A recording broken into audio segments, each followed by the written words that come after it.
cette coupure symbolique, et d'ailleurs souvent essentiellement symbolique, était d'autant plus nécessaire qu'une grande partie, pour ne pas dire la quasi-totalité à l'origine, des conseillers en communication politique sont issus du monde de la publicité. Si on veut évoquer quelques noms célèbres, de Jacques Séguéla en passant par Michel Bongrand, qui a été le premier conseiller connu d'un candidat à la présidentielle, c'était Jean Le Canuet en 1965, de Jacques Pilan qui avait contribué à fonder la cellule communication de l'Élysée sous François Mitterrand en 84, à Franck Tapiro qui est l'un des conseillers de Nicolas Sarkozy et ancien publicitaire d'ailleurs de l'agence de Jacques Séguéla, Euro-RSCG. Donc on voit que de nombreux conseillers en communication politique sont issus de l'univers de la publicité et d'une certaine façon transposent à la politique les méthodes, les manières de faire de la publicité. En ce sens, quand on parle de professionnalisation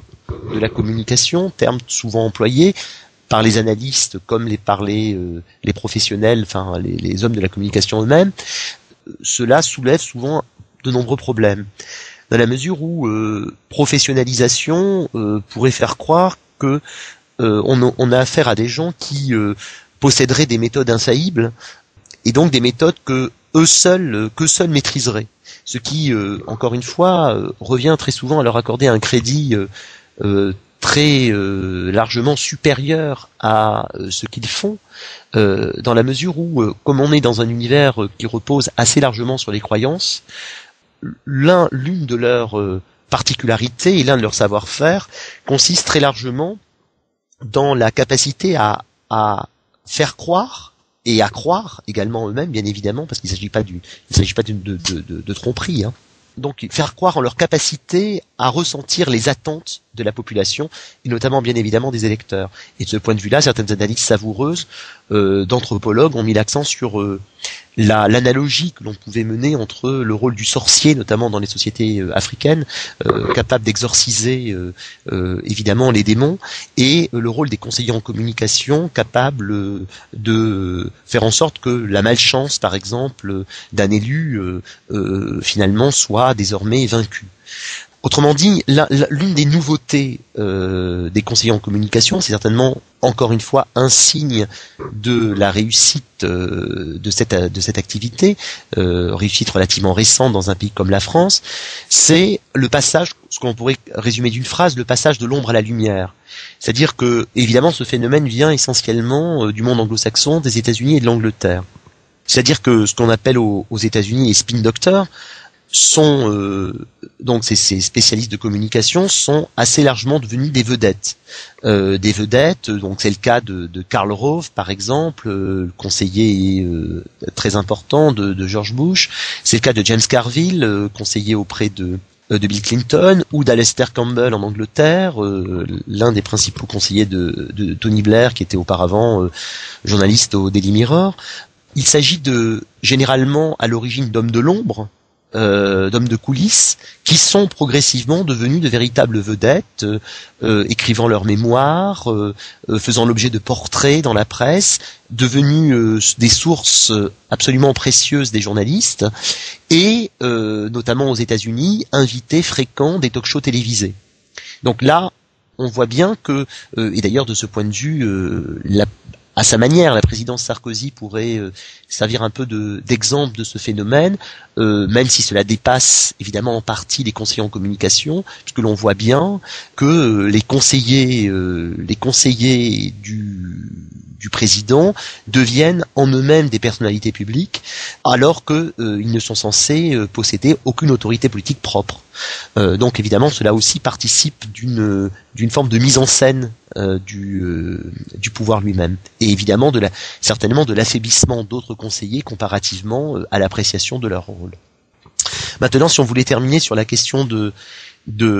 la manière dont la communication politique contribue à transformer les jeux politiques contemporains, tout d'abord, évidemment, comme j'ai essayé de le dire en préambule, une des erreurs serait de tout attribuer, de tout imputer aux conseillers en communication, qui finalement ne sont que des acteurs parmi beaucoup d'autres. du jeu politique. Et d'ailleurs, la plupart du temps, on pourrait dire des acteurs même d'une certaine façon secondaire, dans la mesure où leur autorité est généralement une autorité déléguée. Elle repose sur la confiance que lui accorde directement le titulaire du pouvoir. Pour ce qui est des effets, évidemment, c'est une question très importante et qui peut pas être résolue comme ça aussi rapidement maintenant. Mais l'une des pistes que l'on peut peut-être entrouvrir, c'est le fait que, comme le soulignait dans un texte célèbre en sociologie politique, Patrick Champagne,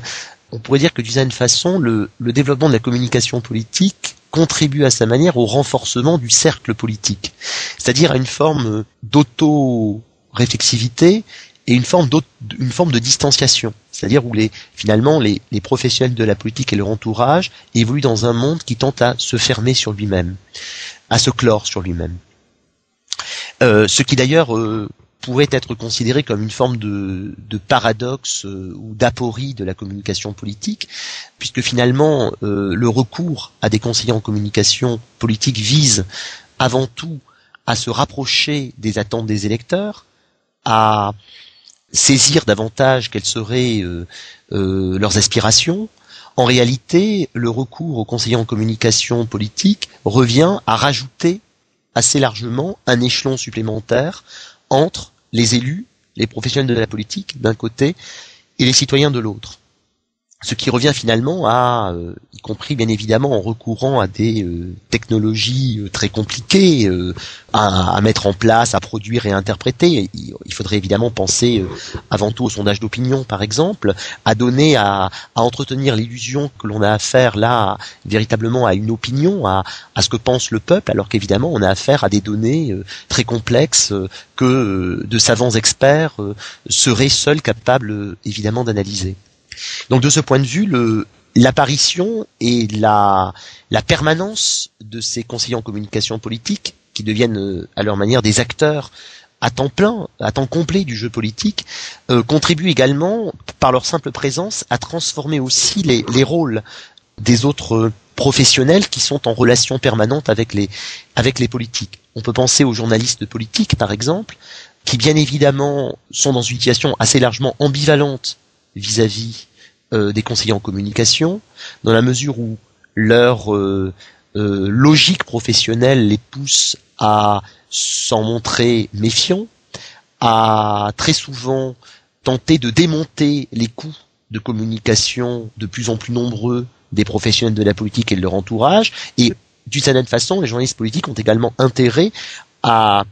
placer sur la scène et ne pas uniquement laisser dans la coulisse les conseillers en communication, ne serait-ce que bien évidemment pour dénoncer ou du moins expliquer le rôle qu'ils ont pu exercer sur telle ou telle décision. Autrement dit, une façon de les mettre en scène revient pour les journalistes politiques à retrouver une forme de marge de jeu, une forme d'initiative, ce qui revient évidemment pour eux très largement à faire preuve de professionnalisme, autrement dit, informer leur public. Mais d'un autre côté, c'est là où il y a ambivalence, les journalistes politiques sont également, on peut penser aux rubricards politiques, qui sont obligés d'alimenter de façon très régulière des papiers, et donc autrement dit, qui sont obligés de disposer d'informations de première main auprès des entourages,